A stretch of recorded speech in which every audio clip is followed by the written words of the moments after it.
The aroma of freshly baked bread filled my kitchen at 4 a.m., just like every morning for the past 5 years.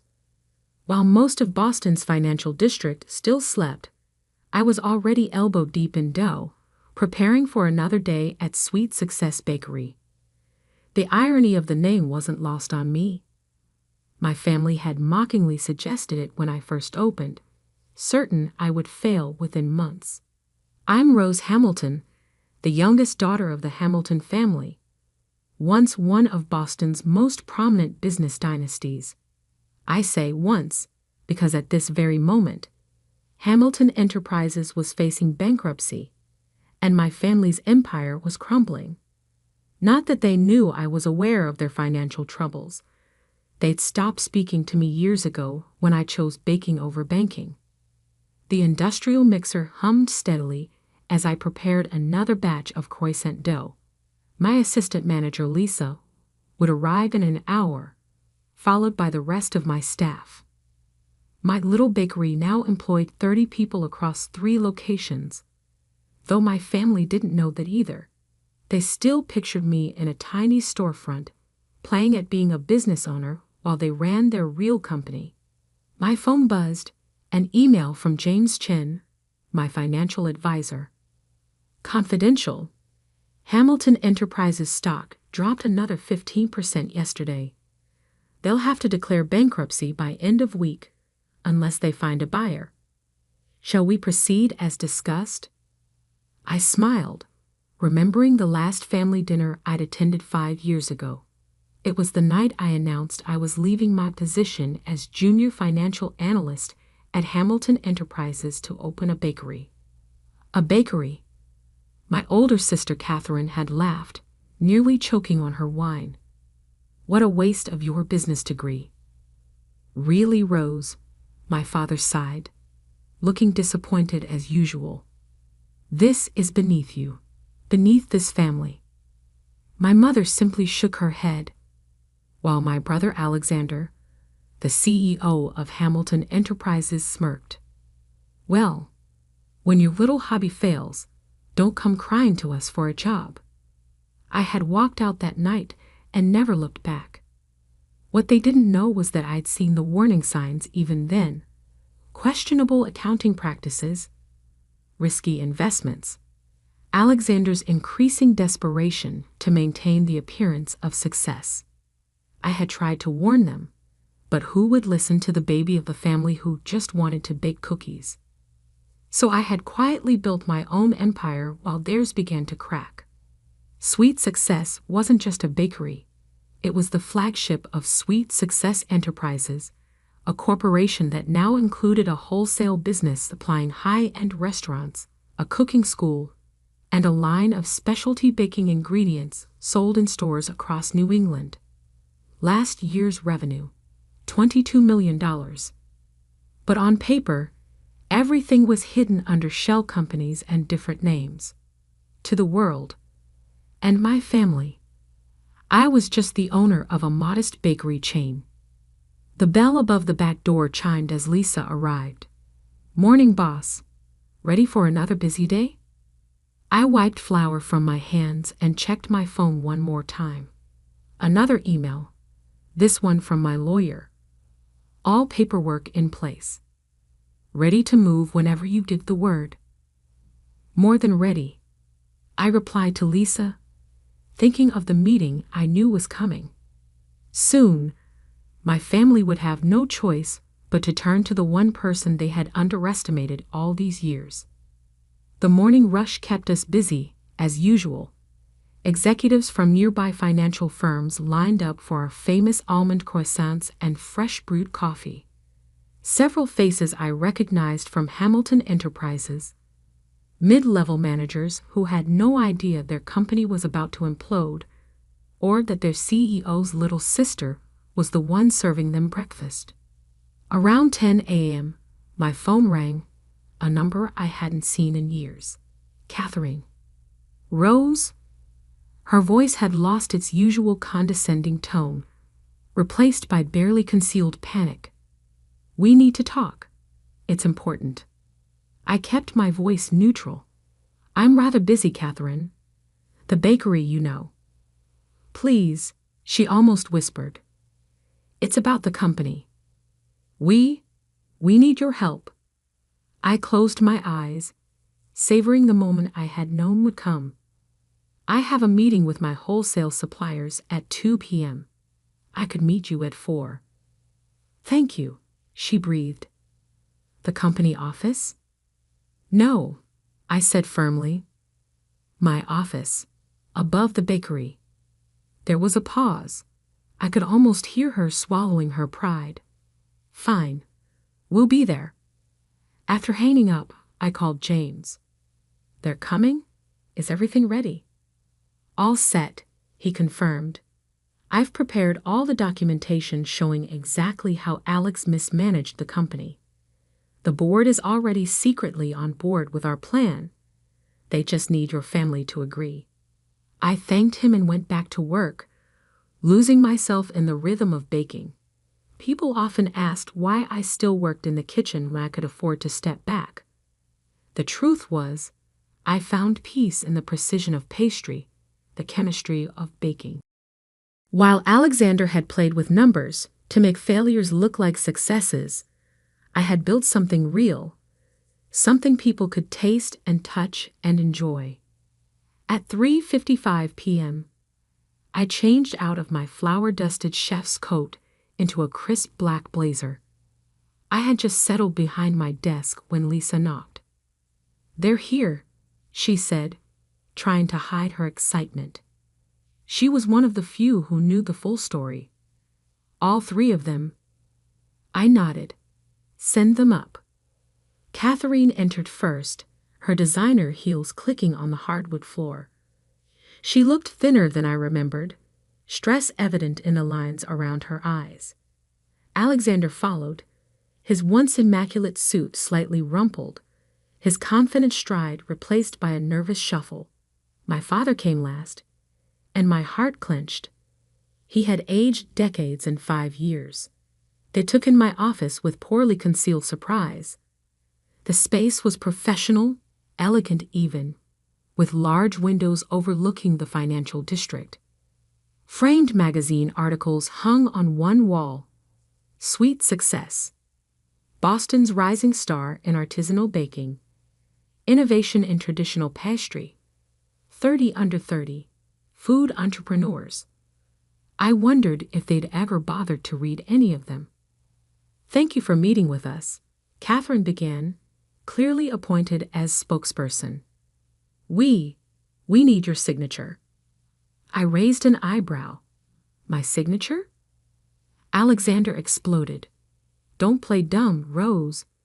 You still own 15% of Hamilton Enterprises.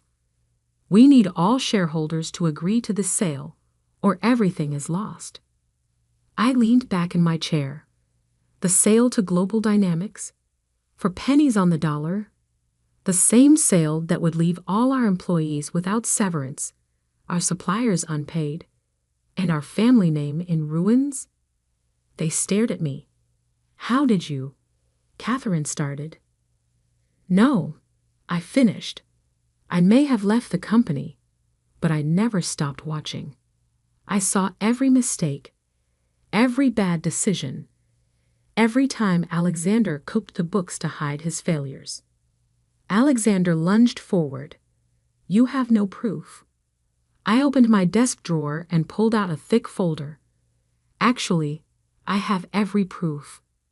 Every document, every questionable transaction, every risky investment that brought us to this point. I met my father's eyes. I tried to warn you 5 years ago, but you wouldn't listen to the daughter who just wanted to bake cookies. The room fell silent except for the distant hum of traffic below. Through the window, I could see the Hamilton Enterprises building towering over the city. By this time tomorrow, it might have a new owner. What do you want? My father finally asked, his voice heady with defeat. I stood up slowly. I want to save the company, save the jobs, save our family's legacy. I pressed a button on my phone. James, please come in. The door opened, and James entered with another folder. My family's eyes widened as they recognized one of Boston's top financial advisors. But to do that, I continued, things will have to change, starting with the management. Alexander's face turned red. You can't. I can. I cut him off. Because right now, I'm the only one who can save Hamilton Enterprises from complete collapse. The only question is, I smiled, thinking of all the times they had dismissed me, mocked me, underestimated me. Are you ready to listen to the little sister who just bakes cookies? Catherine was the first to recover from the shock. What exactly are you suggesting, Rose? She asked, her lawyer's mind already calculating angles and possibilities. I gestured to James, who began distributing documents to my stunned family members. Sweet Success Enterprises, he explained, is prepared to purchase a controlling interest in Hamilton Enterprises. The offer is significantly higher than Global Dynamics and includes provisions to protect all current employees and suppliers. Alexander flipped through the papers, his face growing redder with each page. Sweet Success Enterprises? This bakery? He laughed, but there was a note of hysteria in it. You can't be serious. Actually, I pressed a button on my laptop, turning the wall-mounted screen on to display a corporate overview. Sweet Success Enterprises is a privately held corporation with annual revenue of $22 million, zero debt, and significant cash reserves. We own 3 retail locations, a wholesale division supplying 122 restaurants across New England, a culinary education center, and a specialty ingredients brand sold in over 500 stores. My father's hands trembled as he studied the financials. How? When did you build all this? While you were busy mocking my little bakery, I said quietly. I was building an empire. One customer, one product, one location at a time. No shortcuts, no cooked books, no risky investments. Just honest work and genuine growth. Catherine's legal training kicked in. Who owns Sweet Success Enterprises? I do, I replied simply.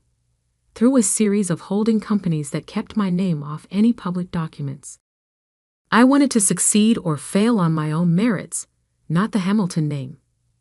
Alexander slammed his hand on my desk. This is ridiculous. You're trying to steal my company. Your company? I stood up slowly. The company you drove into the ground. The company where 300 people might lose their jobs because of your mismanagement? That company? James cleared his throat. The board has already been briefed on our proposal. They're quite enthusiastic about it. You went behind my back to the board. Alexander's face turned purple. No, Alex. The board came to us. I pulled up another document on the screen. Dozens of emails from board members expressing concerns about Alexander's leadership. They've been watching you spiral for years. They just needed a viable alternative. My father, silent until now, finally spoke. What are your terms? I sat back down, folding my hands on my desk. Sweet Success Enterprises will purchase a 60% stake in Hamilton Enterprises at $42 per share, more than double what Global Dynamics offered. All current employees keep their jobs, all supplier contracts are honored, and the Hamilton name stays on the building. And what about us? Catherine asked. You and Dad can keep your current positions with some oversight. As for Alexander, I met my brother's furious gaze. He resigns, effective immediately, with a generous severance package and agreement to never serve as an officer in any Hamilton company again. You can't do this to me, Alexander shouted. I'm the CEO, the eldest son. Being born first doesn't make you a good leader, Alex. I said firmly. Your decisions have brought us to this point. The only question now is whether you want to leave with dignity and wealth or face criminal charges for financial fraud. The room fell silent except for Alexander's heavy breathing. Catherine studied the offer documents with her lawyer's eye, while my father seemed to age another decade in his chair. The board meeting is tomorrow at 9 a.m., James added. They'll vote on either this proposal or bankruptcy. Those are the only options left. My father stood up suddenly. I need to make some calls. Of course. I gestured to a private office adjacent to mine. Use my conference room.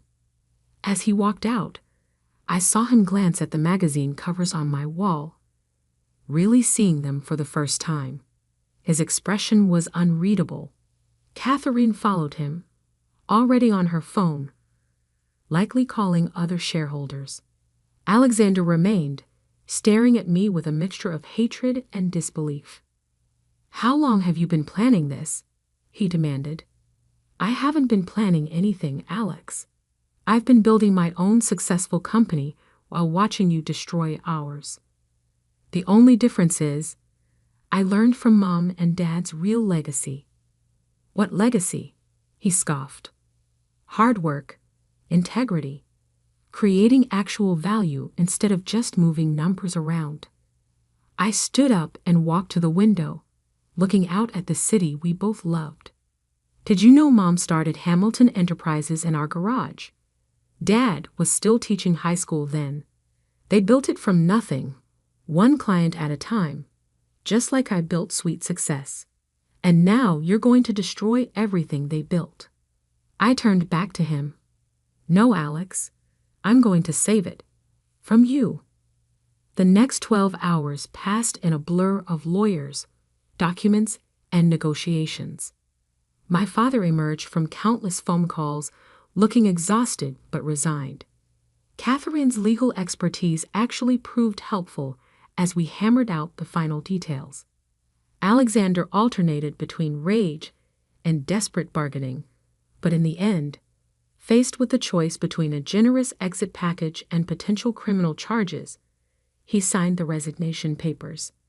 At 9 a.m. sharp the next morning, I walked into the Hamilton Enterprises boardroom for the first time in 5 years. The same boardroom where I'd been patronized and dismissed as the baby of the family who didn't understand real business. The vote was unanimous. By 10 a.m., the press release went out. Hamilton Enterprises announces merger with Sweet Success Enterprises. The business world was shocked to learn that the humble bakery chain was actually the parent company of a highly successful private corporation, and that the youngest Hamilton had secretly become one of Boston's most successful entrepreneurs. CNBC ran the headline, Cookie Queen Saves Family Empire. Bloomberg went with Sweet Success, How a Bakery Bought a Banking Giant. The Wall Street Journal's was my favorite. Rising Doe. Hamilton Scion transforms from black sheep to white knight. The following weeks were intense. I split my time between Sweet Success and Hamilton Enterprises, working to stabilize the company while maintaining the standards of excellence at my bakeries. I hired Alex, a replacement, a seasoned CEO with a proven track record of ethical leadership, and began the process of unwinding his riskier ventures. Catherine proved surprisingly adaptable, throwing herself into learning about Sweet Success's operations with the same intensity she'd once applied to corporate law. My father mostly kept to himself, though I occasionally caught him watching me with an expression that looked almost like pride. 1 month after the takeover, I arrived at my original bakery location at my usual time, 4 a.m. Some habits don't change, even when you're running 2 companies. I needed the peace of those early morning hours, the simple pleasure of creating something with my own hands. I was elbow deep in bread dough when I heard the door open. Turning, I found my father standing awkwardly in the kitchen. looking out of place in his expensive suit. "Dad, what are you doing here so early?" He stepped forward, inhaling deeply. "It smells like Mom's kitchen," he said softly. "Remember how she used to bake every Sunday?" I nodded, unexpected tears pricking my eyes. Mom had died when I was in college, before I discovered my passion for baking. But those Sunday mornings, watching her create incredible pastries while explaining the chemistry behind them, had clearly influenced me more than I'd realized. "I never told you," Dad continued, "but she always said you were just like her. She saw something in you, a blend of creativity and business sense that reminded her of herself." He picked up one of our signature almond croissants. "She would have loved this place." "Dad, no, let me finish." He set the croissant down carefully. "I was wrong, Rose. We all were. We were so focused on maintaining the appearance of success that we forgot what real success looks like." He gestured around the busy kitchen. "This is real. What you've built is real. And," he swallowed hard, "I'm proud of you." I wiped my flour-covered hands on my apron and hugged him, not caring about his expensive suit. For a moment, we were just father and daughter, surrounded by the smell of fresh bread and new beginnings. The next few months saw both companies flourish. Hamilton Enterprises' stock price recovered as confidence returned to the market. Sweet Success opened 2 new locations and launched a cookbook that became an instant bestseller. Catherine now runs our legal department, bringing her expertise to bear protecting both companies' interests. My father serves as an advisor, though he's mostly retired, focusing on teaching business ethics at local colleges. A ironic twist that's not lost on anyone. Alexander? Last I heard, he moved to Florida and opened a jet ski rental company. Some people never learn. As for me, I still start every day in the kitchen at 4 a.m., even though I could afford to never work another day in my life. Because success isn't just about money or power or proving people wrong. It's about staying true to yourself, building something real, and remembering where you came from. Every morning, as I knead dough and check the ovens, I think about how far I've come from that family dinner 5 years ago. The little bakery they mocked has become the foundation of an empire, but more importantly, it's become a testament to the power of believing in yourself, even when no one else does. The original recipe for our signature almond croissants hangs framed in my office now, right next to the merger documents that saved Hamilton Enterprises. 2 different kinds of success, both equally sweet. Last week, a young woman came into the bakery, clearly nervous. She told me she was leaving her corporate job to open a small cafe, and her family thought she was crazy. Could I give her any advice? I smiled, thinking of all the twists and turns that had brought me to this moment. "Follow your passion," I told her, "but never forget your business sense. Success is like baking. It takes the right ingredients, careful measurement, perfect timing, and most importantly, patience." Then I gave her my card, my real card, the one with both company logos on it. Her eyes widened as she realized who I was. But most importantly, I added, "Don't let anyone tell you your dreams are too small. Sometimes the smallest seeds grow into the strongest trees." She left clutching my card like a talisman, standing a little straighter. I watched her go, remembering another young woman who once dared to believe she could build something meaningful, one cookie at a time. The smell of fresh bread filled the air, and somewhere in the financial district, the Hamilton Enterprises building caught the morning sun, its windows gleaming like possibility itself. Sweet success, indeed. The aroma of freshly baked bread filled my kitchen at 4 a.m., just like every morning for the past 5 years. While most of Boston's financial district still slept, I was already elbow-deep in dough, preparing for another day at Sweet Success Bakery. The irony of the name wasn't lost on me. My family had mockingly suggested it when I first opened, certain I would fail within months. I'm Rose Hamilton, the youngest daughter of the Hamilton family, once one of Boston's most prominent business dynasties. I say once, because at this very moment,